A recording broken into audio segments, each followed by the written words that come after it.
अधम जाति में विद्या पाए भयहु जथा ही दूध पी। नीच जाति के लोगों को शिक्षा ग्रहण करने का अधिकार नहीं था और उसमें कहा गया है कि नीच जाति के लोग शिक्षा ग्रहण करके जहरीला हो जाते हैं, जैसा कि सांप दूध पीने के बाद। एक युग में मनुस्मृति, दूसरे युग में रामचरितमानस और तीसरे युग में गुरु गोवलकर का बंच ऑफ थॉट ये दुनिया को हमारे देश को, समाज को नफरत में बांटती है। स्वागत है आपका अपने चैनल चंद्रा जी में। मैं हूँ राकेश कुमार चंद्रवंशी, वैश्य वर्ण भुर्जी समाज से, और आप देख रहे हैं आपका अपना चैनल चंद्रा जी। जैसा कि आपने देखा और सुना, जब मैंने इसका अध्ययन किया तो अध्ययन करने से पता चलता है कि ये जो दुनिया में हिंसा हो रही है, नफ़रत फैल रही है, धर्म के नाम पर नाम पूछकर, आईडी देखकर जो गले काट दिए जाते हैं, और जैसा कि बताया गया कि हमारे पूर्वज जीभ कटवाते चले आए हैं और माताएं बहनें स्तन कटवाती चली आई हैं, और आज तक यह खेल चल रहा है। और कहीं ना कहीं धर्मांतरण भी बहुत बड़ी संख्या में हो रहा है। ये जो इतनी कट्टरता और नफ़रत फैल रही है, यदि इसकी जड़ की बात करें कि इसकी मुख्य जड़ क्या है, तो इसकी मुख्य जड़ रामचरितमानस है। हाँ, आपने सही सुना। ये जो इतनी नफ़रत कट्टरता फैल रही है, नाम पूछकर, आईडी देखकर जो गले काट दिए जाते हैं, माताओं बहनों की जीभ और स्तन काट दिए जाते हैं, तो इतनी नफ़रत और हिंसा जो है फैलाने वाली पुस्तक है वह रामचरितमानस है।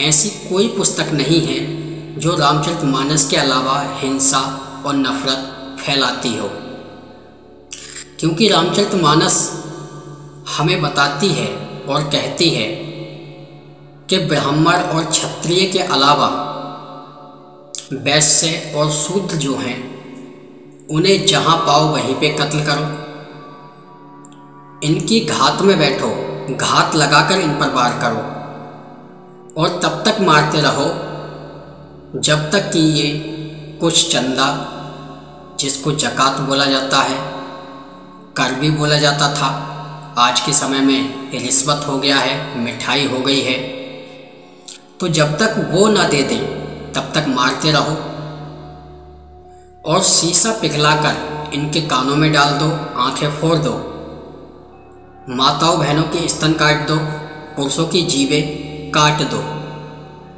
ऐसा आदेश जो पुस्तक देती है वह रामचरितमानस है। कहती है इन लोगों को जहाँ पाओ वहीं पर कत्ल कर दो, इनका कोई काम नहीं है। सीधा कत्ल करने और मारने का आदेश देने वाली पुस्तक, दुनिया की एकमात्र पुस्तक रामचरितमानस है।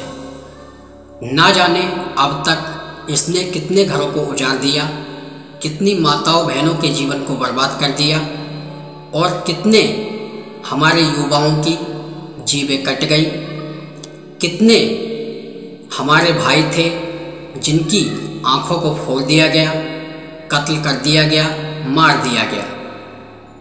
ऐसी नफ़रत और कट्टरता फैलाने वाली पुस्तक सिर्फ और सिर्फ रामचरितमानस है। रामचरितमानस के अलावा कोई ऐसी पुस्तक नहीं है जो कि ये कहती हो कि इन लोगों को जहाँ पाओ वहीं पे कत्ल कर दो, मार दो। इनकी औरतें माले गनीमत हैं, अर्थात लूट का माल। लूटने का आदेश जो देने वाली पुस्तक है वह भी रामचरितमानस है। धर्मांतरण कराने वाली पुस्तक भी रामचरितमानस ही है। आतंकवाद को बढ़ावा देने वाली पुस्तक भी रामचरितमानस ही है।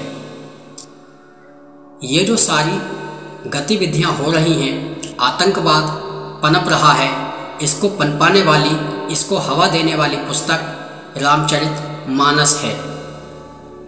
हल्द्वानी में जो अभी हुआ, इसको भी हवा देने वाली पुस्तक रामचरितमानस है। तो ये आपको सुनकर आश्चर्य हो सकता है कि इतनी नफ़रत फैलाने वाली पुस्तक आखिरकार दुनिया में चल क्यों रही है। जो हमारे मंत्री साहब ने कहा है वो 101% सही है। उन्होंने सही कहा, ये जो कट्टरता और नफ़रत फैल रही है उसकी मूल जड़ मनुस्मृति और रामचरितमानस है। जिसमें कि लिखा है यत्र नारी पूजन्ते रमन्ते तत्र देवता, अर्थात कि जहाँ पे नारी का सम्मान होता है वहाँ पे देवता निवास करते हैं। इससे ज़्यादा नफरत फैलाने वाली पुस्तक कोई दुनिया में हो ही नहीं सकती है। यदि कोई इससे ज़्यादा नफरत फैलाने वाली पुस्तक हो तो वह मुझे भेजने की कृपा करें।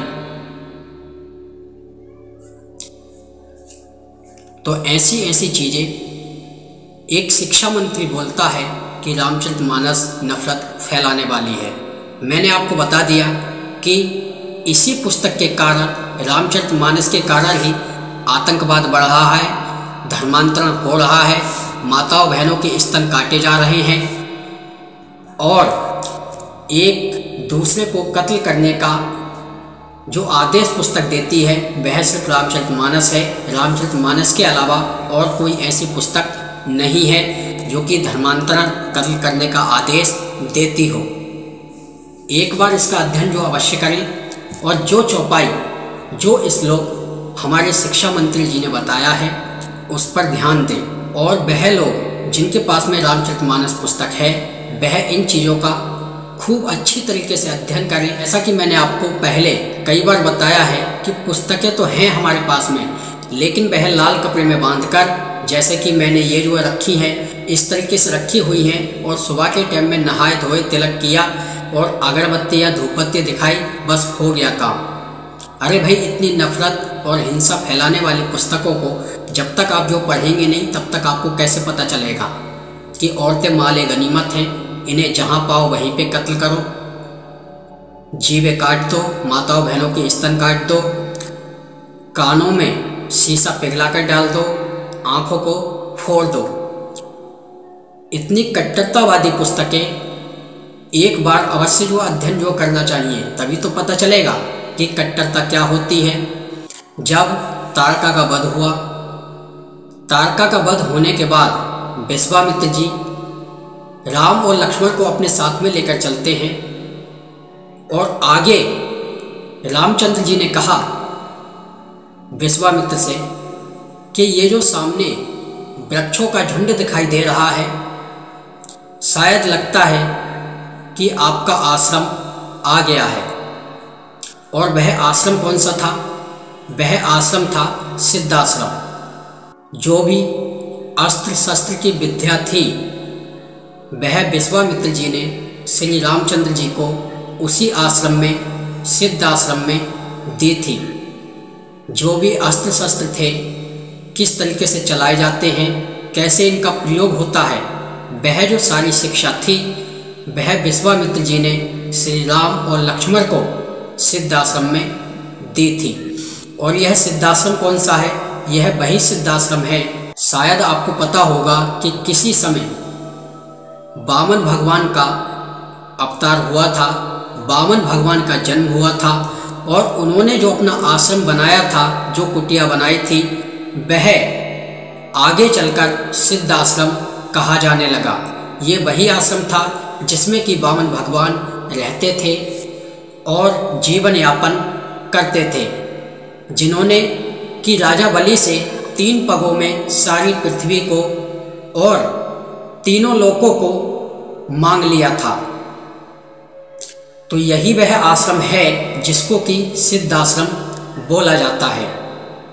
और आज के समय में यदि हम देखें तो आज के समय में बक्सर जो नाम आपके सुनने में आता है, यह वही है जिसको कि सिद्धाश्रम बोला जाता है। विश्वामित्र के साथ में अयोध्या से बक्सर तक पैदल चलकर जाने वाले श्री राम और लक्ष्मण थे और उन्होंने अस्त्र शस्त्र की विद्या वहीं से प्राप्त की थी। कहाँ से? जहाँ पर वामन भगवान का आश्रम था, जिसमें कि किसी टाइम में भगवान वामन रहते थे, जिन्होंने 3 पगों में पूरी पृथ्वी और तीनों लोक नाप लिए थे। और आगे चलकर जो कपिल वस्तु है, जहाँ पर सिद्धार्थ का जन्म हुआ था और सिद्धार्थ ने अपने घर से निकलकर ज्ञान की प्राप्ति हेतु कहाँ गए थे? ये भी बक्सर आए थे। मैंने आपको बता दिया कि बक्सर जो है वह एक सिद्ध आश्रम है। आज के समय में बक्सर बोला जाता है और उस समय में सिद्ध आश्रम बोला जाता था। तो जो सिद्धार्थ थे वह अपने घर से निकलकर बक्सर आते हैं, यानी सिद्धाश्रम आते हैं, और वहाँ से वह जो है ज्ञान प्राप्त करते हैं। और ज्ञान प्राप्त करने के बाद गंगा पार करके वह बोध गया जाते हैं और वहाँ पर धर्म का प्रचार और प्रसार करते हैं। और इन्होंने सनातन धर्म से संबंधित बहुत सारी जो रूढ़िवादी सोच थी, अंधविश्वास और पाखंड था, उसको खत्म किया और सनातन धर्म का प्रचार प्रसार किया, वो भी वैदिक धर्म के अनुसार। और आजकल के ये जो नए नए मठाधीश बन रहे हैं, जैसे कि एक हुआ था पहले और अभी भी है, आप देखेंगे प्रशांत बोध नाम से यूट्यूब चैनल है, जिन्होंने कि कभी यह सवाल उठाया था और यह चौपाई बोली थी, ढोल गवार शूद्र पशु नारी यह सब तारण के अधिकारी। तो इसका भी मैंने जवाब दिया था और लिंक आपको वीडियो के डिस्क्रिप्शन में है। अगर आपने वह वीडियो नहीं देखी है तो उस वीडियो को भी अवश्य देखें। आपको दूध का दूध और पानी का पानी मिल जाएगा कि सही क्या है और गलत क्या है। यह सब शब्दों का हेर फेर है, ताकि एक शब्द के कई अर्थ होते हैं। अब देखना ये होता है कि समय के हिसाब से कि हमें कौन सा अर्थ लेना चाहिए, कौन सा अर्थ नहीं लेना चाहिए। जैसे उदाहरण के लिए सैंधव, आप जो जानते होंगे, सैंधव के दो अर्थ होते हैं, एक होता है अश्व, एक होता है नमक। अब यदि कोई व्यक्ति खाना खाने के लिए बैठा है और वह बोले कि सैंधव लेकर आओ, तो उसको क्या चाहिए होता है? नमक। तो उसके पास में नमक लेकर जाया जाएगा। यदि कोई बाहर घूमने के लिए जा रहा है और वह बोले कि सैंधव लेकर के आओ, तब क्या लेके जाया जाएगा? तब उसके लिए अश्व लेकर जाया जाएगा। तो इसी को बुद्धिमान कहते हैं। और यदि ऐसा हो जाए कि यदि वह बोले कि सैंधव लेकर आओ और वह खाना खाने के लिए बैठा है, तब उसके सामने घोड़ा ला करके खड़ा कर दिया जाए और वह जो है सैर करने के लिए जा रहा है, वो बोल रहा है कि सैंधव ला करके दो, और जो उसके सामने जो नमक लेकर के चले जाओ, इसको बुद्धिमानी नहीं कहते हैं। इसी को अंधविश्वास और पाखंडता कहते हैं। ये जो जितने भी बयानबाजी हो रही है, ये क्या है? ये जो है बरसाती मेंढक हैं, जो कि सावन के महीने में किसी तालाब में इकट्ठे होते हैं और टर टर करते रहते हैं। तो इन पर जो ध्यान जो नहीं देना है, इन्हें समय रहते उचित जवाब जो देने की ज़रूरत है। और सरकार को भी चाहिए कि इन जैसे शिक्षा मंत्रियों पर उचित कार्रवाई करें, जो कि सनातन धर्म को लेकर नई नई टीका टिप्पणियाँ करते रहते हैं। पहले उस चीज़ का अध्ययन करें और अध्ययन करने के बाद में सही से देखभाल कर कि शब्दों का क्या अर्थ होता है, तब उस पर टीका टिप्पणी करें। तब तो वह बात समझ में आती है कि हाँ, यह बात जो सही है। जब आपको पता ही नहीं है कि अवधी भाषा क्या होती है, क्योंकि रामचरितमानस अवधी भाषा में लिखी गई है, तो पहले किसी अवधी का जो जानकार है, जो अवधी भाषा का जानकार है, उससे यह पूछना चाहिए था कि इस शब्द का क्या अर्थ होता है, क्या अर्थ नहीं होता है। तब कोई टीका टिप्पणी की जाती, तब वह मान्य होती। लेकिन जैसा कि मैंने आपको बताया कि यह जो आतंकवादी सोच बढ़ रही है, धर्मांतरण हो रहा है, नाम पूछ पूछ कर गले काट दिए जाते हैं, कत्ल कर दिया जाता है। जैसा कि इन्होंने बताया कि हमारे पूर्वज जीभ कटवाते चले आए हैं और माताएं बहनें स्तन कटवाती चली आई हैं। तो ठीक इसी तरीके से जैसा कि ये बता रही हैं, अगर ये सारी चीज़ें देखी जाए तो रामचरितमानस से अधिक जो नफरत फैलाने वाली पुस्तक है वह दुनिया में और कोई नहीं है, वह सिर्फ रामचरितमानस ही है। अब जिस चौपाई की इन्होंने चर्चा की है, अगर उस चौपाई के विषय में बात करें तो मैं आपको बताना चाहूँगा कि उस चौपाई में क्या लिखा है।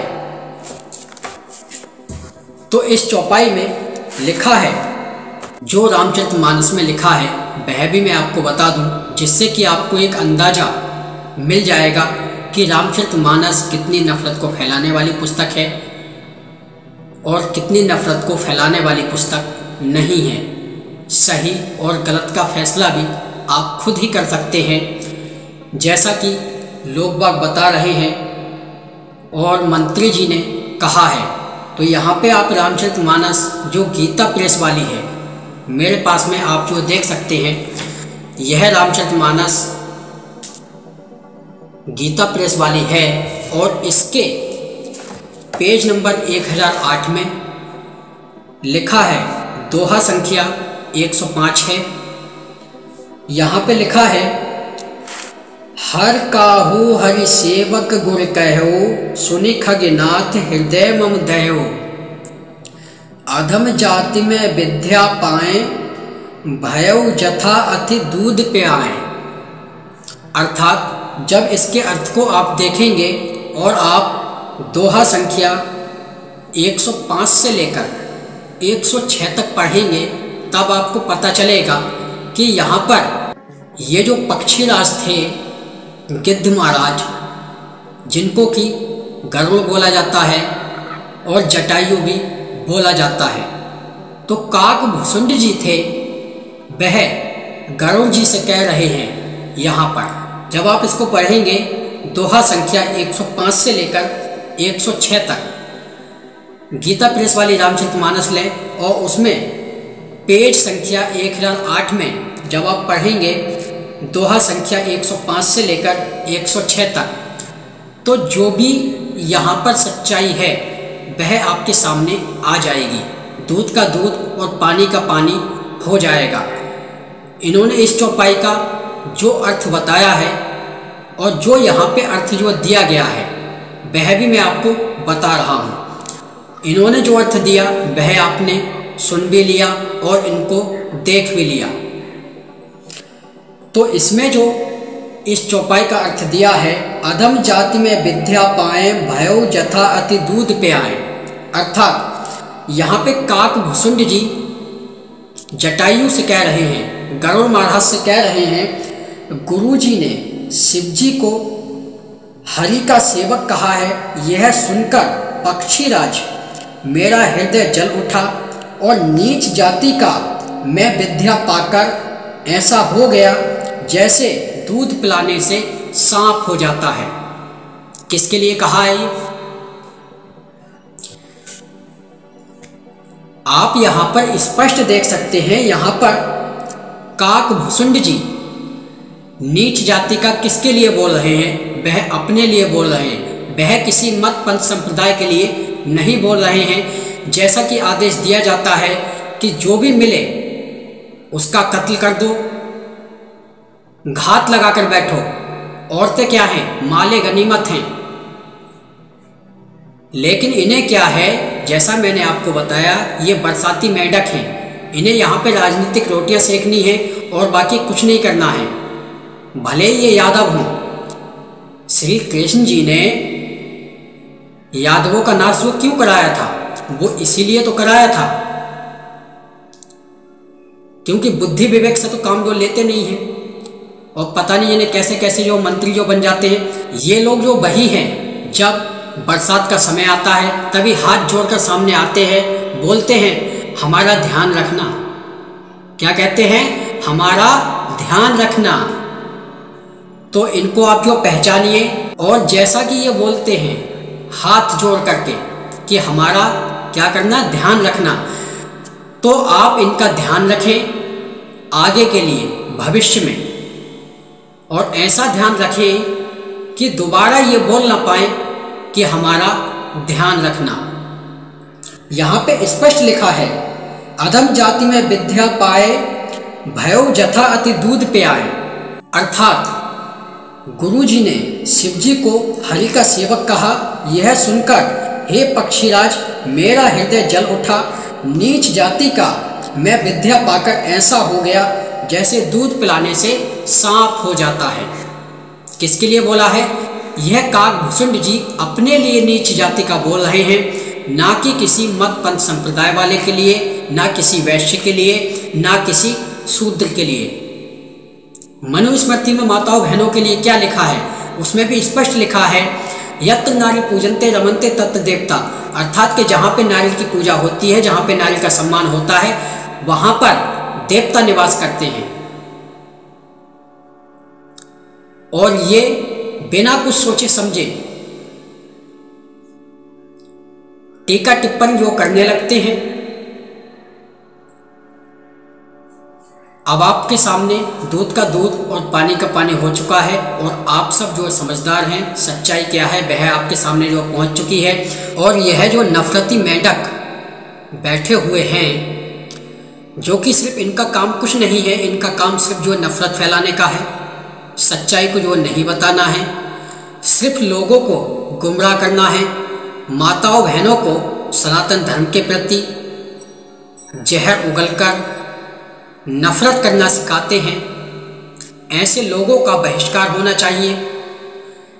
और ये वही लोग हैं जो कि बरसात के मौसम में हाथ जोड़कर बोलते हैं कि श्रीमान जी हमारा ध्यान रखना। और इनका जब ध्यान रखा जाता है तो यही लोग हैं जो सनातन धर्म के ग्रंथों पर आक्षेप करते हैं, झूठा कुतर्क करते हैं, झूठी बातों को बढ़ावा देते हैं। मनुस्मृति हुई, चाहे रामचरितमानस हुई, चाहे कोई भी पुस्तक हुई, यह सिर्फ राजनीतिक करते हैं और बाकी कुछ नहीं करते। मनुस्मृति में स्पष्ट लिखा है, यत्र नारी पूजनते रमनते तत्र देवता, अर्थात कि जहाँ पे नारी का सम्मान होता है वहाँ पर देवता निवास करते हैं। लेकिन इन्हें ये जो दिखाई नहीं देता है। क्यों? क्योंकि इन्हें सिर्फ राजनीतिक रोटियां सेकनी है, इसके अलावा कुछ नहीं करना है।